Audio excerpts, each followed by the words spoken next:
Episode 11.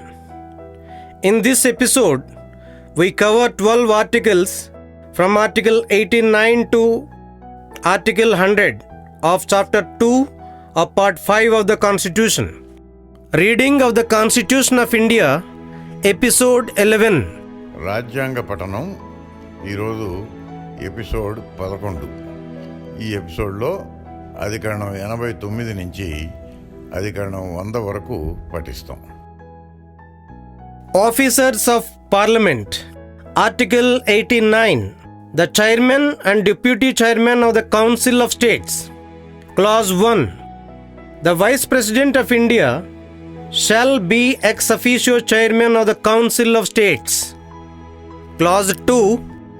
The Council of States shall, as soon as may be, choose a member of the Council to be Deputy Chairman thereof, and so often as the office of Deputy Chairman becomes vacant, the Council shall choose another member to be Deputy Chairman thereof. అధికరణం 89. రాష్ట్రాల మండలి chairman మరియు deputy chairman. Clause 1. రాష్ట్రాల మండలి ex officio చైర్మన్గా భారతదేశ ఉపాధ్యక్షులు ఉంటారు. Clause 2.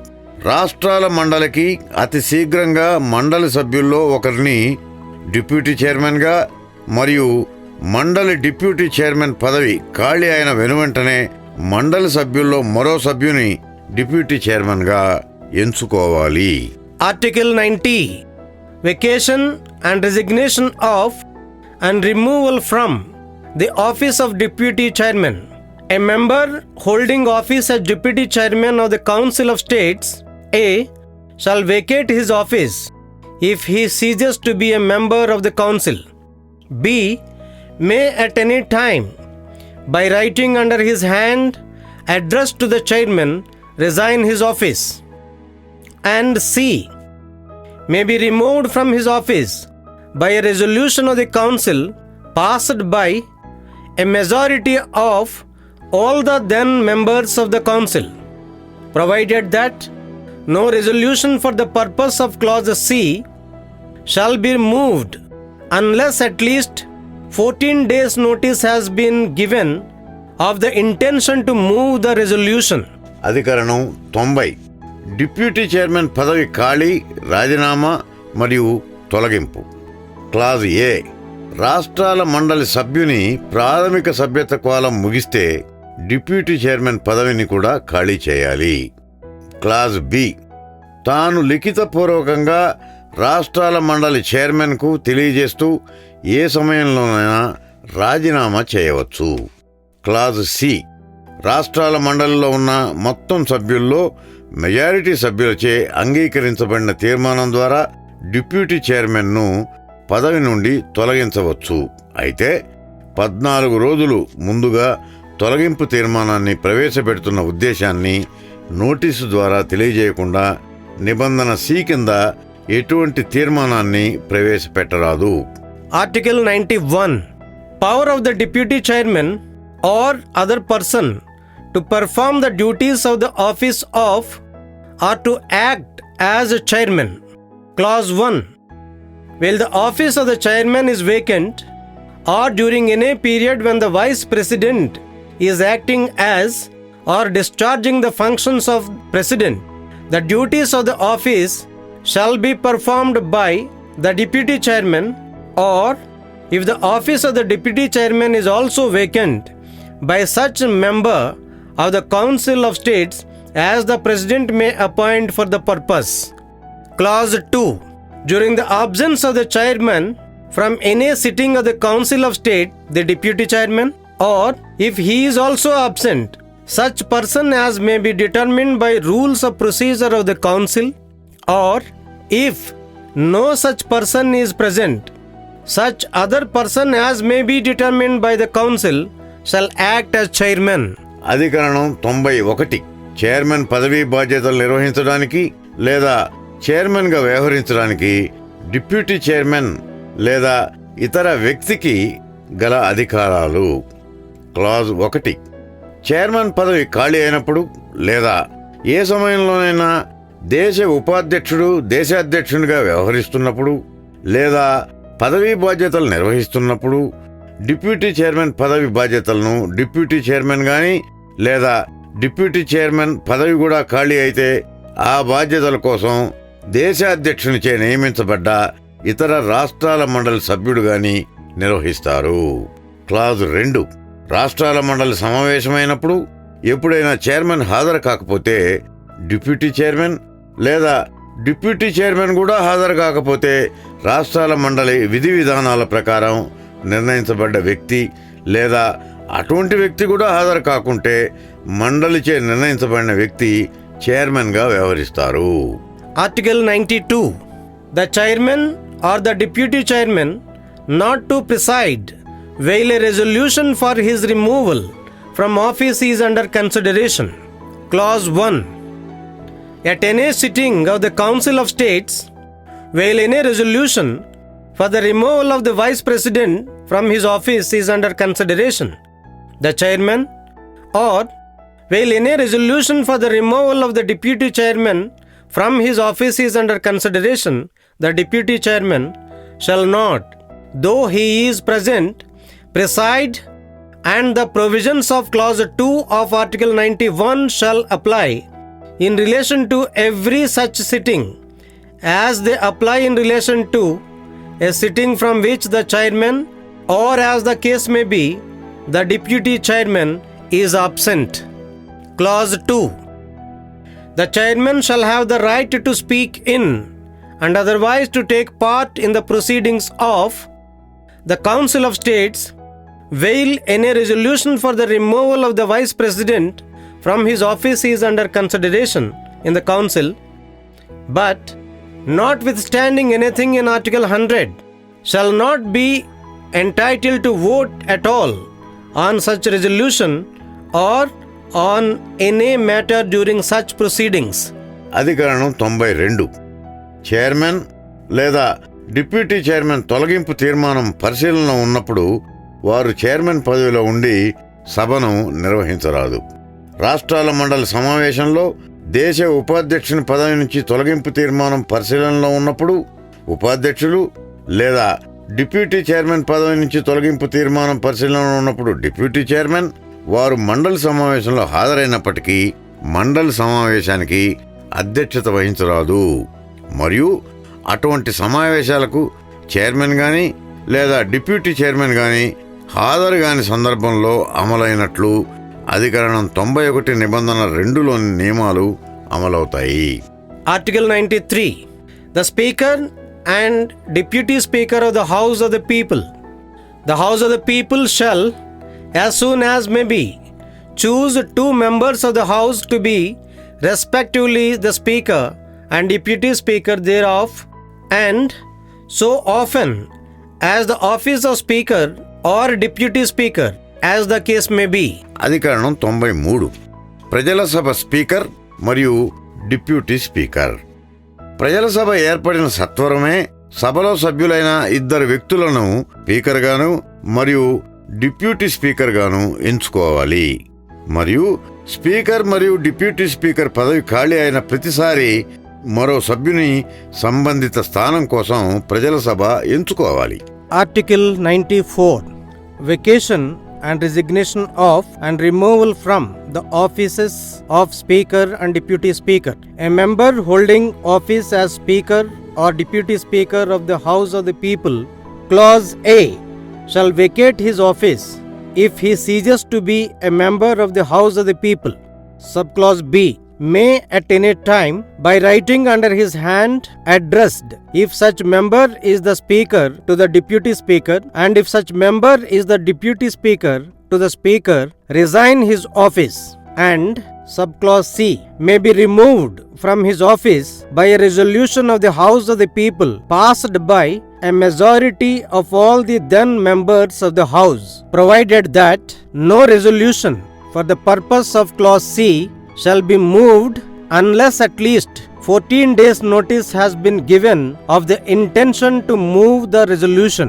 Provided further that whenever the House of the People is dissolved, the Speaker shall not vacate his office until immediately before the first meeting of the House of the People after the dissolution. అధికరణం 94.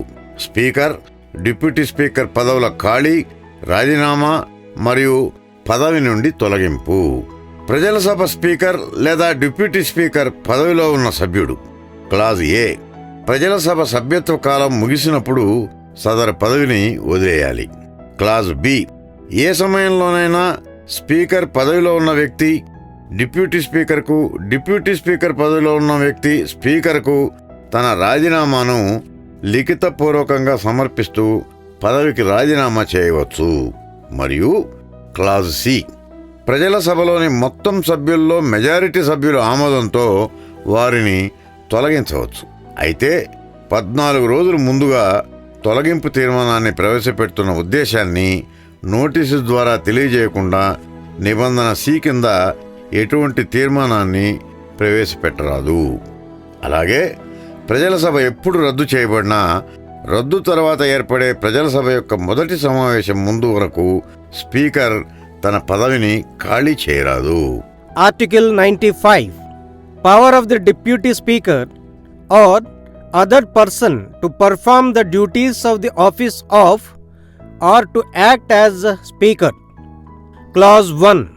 While the office of Speaker is vacant, the duties of the office shall be performed by the Deputy Speaker, or if the office of the Deputy Speaker is also vacant, by such member of the House or the people as the President may appoint for the purpose.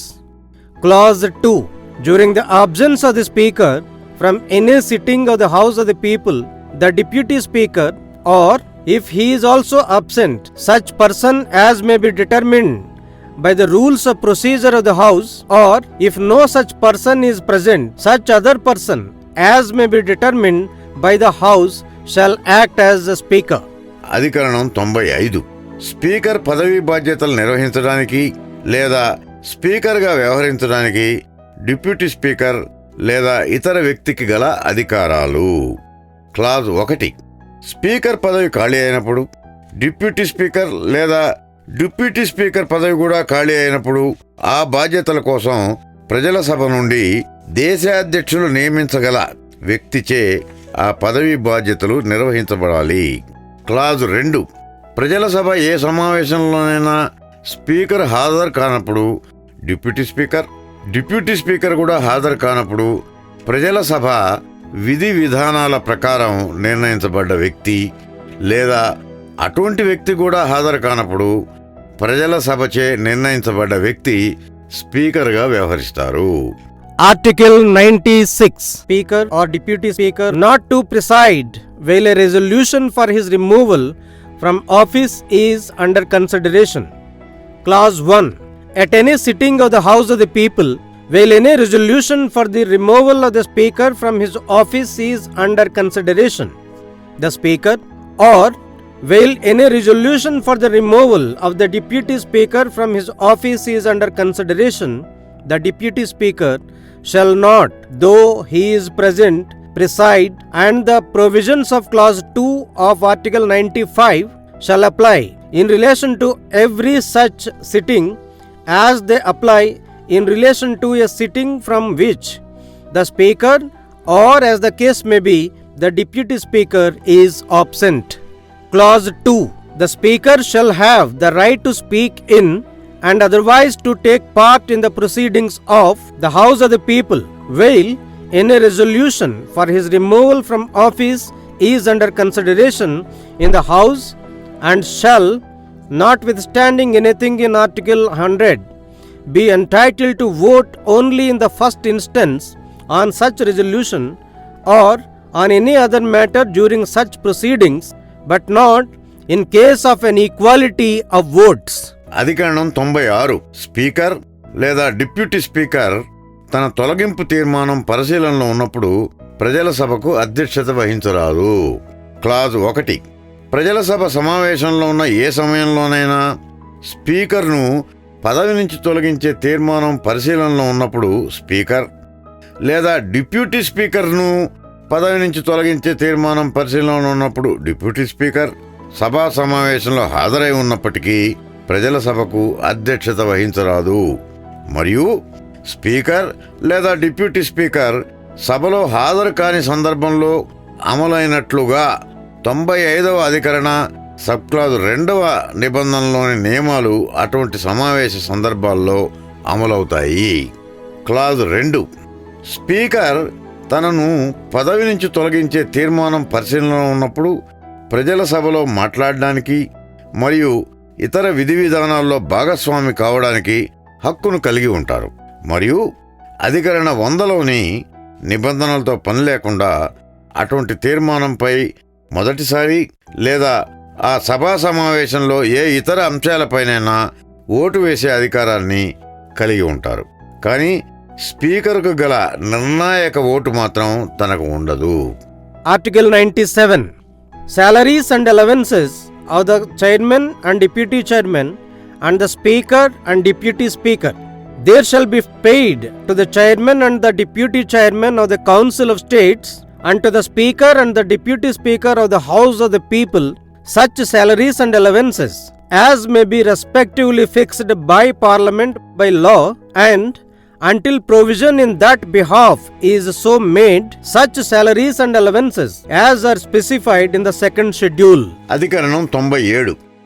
రాష్ట్రాల మండలి chairman, deputy chairman మరియు ప్రజల సభ speaker మరియు deputy speaker జీతాలు మరియు భత్యాలు. రాష్ట్రాల మండలి chairman మరియు డిప్యూటీ చైర్మన్లకు మరియు ప్రజల సభ స్పీకర్ మరియు డిప్యూటీ స్పీకర్లకు పార్లమెంటు చట్టం ద్వారా ఖరారు చేస్తూ ఒక చట్టం ద్వారా నిర్ణయించే వరకు రాజ్యాంగం 2వ షెడ్యూల్లో సూచించిన విధంగా జీతాలు మరియు భత్యాలు చెల్లించబడతాయి. Article 98. Secretariat of Parliament. Clause 1. Each House of Parliament shall have a separate secretarial staff, provided that nothing in this clause shall be construed as preventing the creation of posts common to both Houses of Parliament. Clause 2. Parliament may by law regulate the recruitment and the conditions of service of persons appointed to the secretarial staff of each House of Parliament. Clause 3.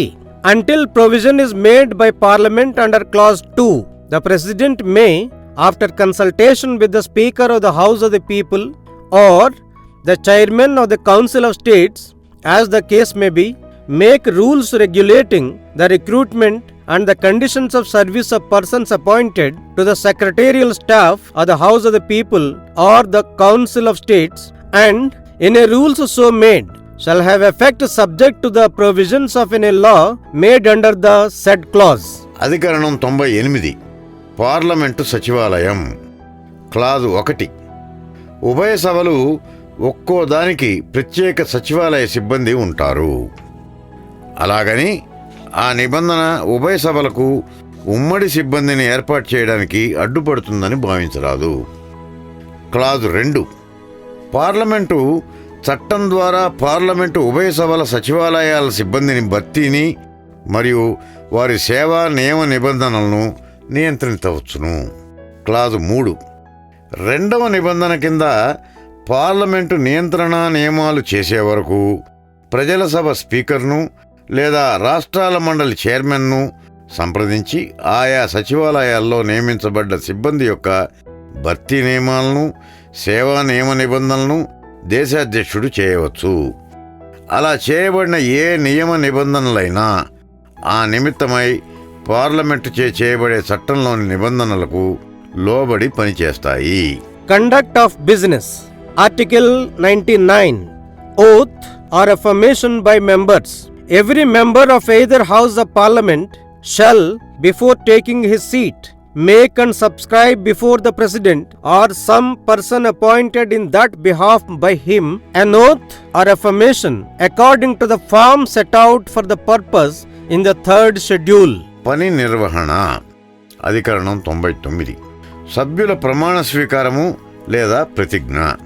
Parliament ఉభయ సభల సభ్యులు ప్రతి ఒక్కరూ ఆయా సభల్లో తమ స్థానాలను ఆక్రమించుకునే ముందు దేశాధ్యక్షుడు లేదా దేశాధ్యక్షుని తరఫున నియమించబడ్డ వ్యక్తి ముందు రాజ్యాంగం 3వ షెడ్యూల్లో పొందుపరిచిన నమూనా ప్రకారం ప్రమాణ స్వీకారం చేసి దానికి బద్దులవుతామని ప్రకటించాలి. Article 100. Voting in houses. Power of houses to act notwithstanding vacancies and quorum. Clause 1. Save as otherwise provided in this constitution, all questions at any sitting of either house or joint sitting of the houses shall be determined by a majority of votes of the members present and voting, other than the speaker or person acting as chairman or speaker. The chairman or speaker or person acting as such shall not vote in the first instance, but shall have and exercise a casting vote in case of an equality of votes. Clause 2. Either House of Parliament shall have power to act notwithstanding any vacancy in the membership thereof, and any proceedings in the Parliament shall be valid notwithstanding that it is discovered subsequently that some person who was not entitled so to do sat or voted or otherwise took part in the proceedings. Clause 3. Until Parliament by law otherwise provides, the quorum to continue a meeting of either House of Parliament shall be 1/10 of the total number of members of the House. Clause 4. If at any time during a meeting of a House there is no quorum, it shall be the duty of the chairman or speaker or person acting as such either to adjourn the House or to suspend the meeting until there is a quorum. With this, episode 11 completes. అధికరణం 100.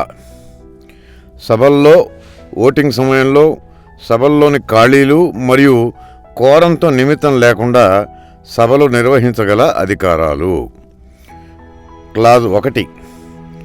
రాజ్యాంగంలో ఇతరత్రా చేయబడిన నిబంధనల మినహా ఉభయ సభలు వేర్వేరు లేదా ఉమ్మడి సమావేశాల్లోని అన్ని విషయాలు సభలో హాజరైన సభ్యులలో మెజారిటీ సభ్యుల ఆమోదంతో నిర్ణయించబడతాయి. ఇందులో స్పీకర్ లేదా చైర్మన్ లేదా స్పీకర్గా వ్యవహరిస్తున్న వ్యక్తి మినహాయింపు ఉంటుంది. చైర్మన్ కానీ లేదా స్పీకర్ కానీ లేదా ఆ హోదాలో వ్యవహరిస్తున్న వ్యక్తి కానీ వివిధ అంశాలను నిర్ణయిస్తున్న మొదటి సందర్భంలో ఓటు వేయరు, కానీ వారు నిర్ణాయక ఓటు హక్కు కలిగి ఉంటారు. దాన్ని ఎప్పుడైనా ఒక విషయంలో సభ సమాన భాగాలుగా విడిపోయిన సందర్భంలో వాడుతారు. క్లాజు 2. పార్లమెంటు ఉభయ సభలు సభా సభ్యత్వంలో ఏ విధమైన ఖాళీలతో నిమిత్తం లేకుండా పనిచేసే అధికారం కలిగి ఉంటాయి మరియు అనర్హమైన వ్యక్తి ఎవరైనా సభలో కూర్చున్నట్టు లేదా ఓటేసినట్టు లేదా ఇతరత్రా సభా కార్యకలాపాల్లో పాల్గొన్నట్టు కనుగొనడంతో నిమిత్తం లేకుండా సభా కార్యక్రమాలు చట్టబద్ధమై ఉంటాయి. 3. పార్లమెంటు చట్టం ద్వారా ఇతరత్రా నిబంధనలు చేసే వరకు ఉభయ సభలు దేనినైనా సమావేశపరచడానికి కావలసిన కనీస సభ్యుల సంఖ్య సభ యొక్క మొత్తం సభ్యత్వంలో 10వ వంతు. క్లాజు 4. ఏ సమయంలోనైనా సభ జరుగుతున్నప్పుడు సభలో కనీస సభ్యుల సంఖ్య లేకపోతే కనీస సంఖ్య సమకూరే వరకు సభను నిలిపివేయడం లేదా వాయిదా వేయడం స్పీకర్ లేదా చైర్మన్ లేదా అలా వ్యవహరిస్తున్న వ్యక్తి యొక్క విధిగా ఉంటుంది. ఇంతటితో రాజ్యాంగ పఠనం 11వ ఎపిసోడ్ సమాప్తం.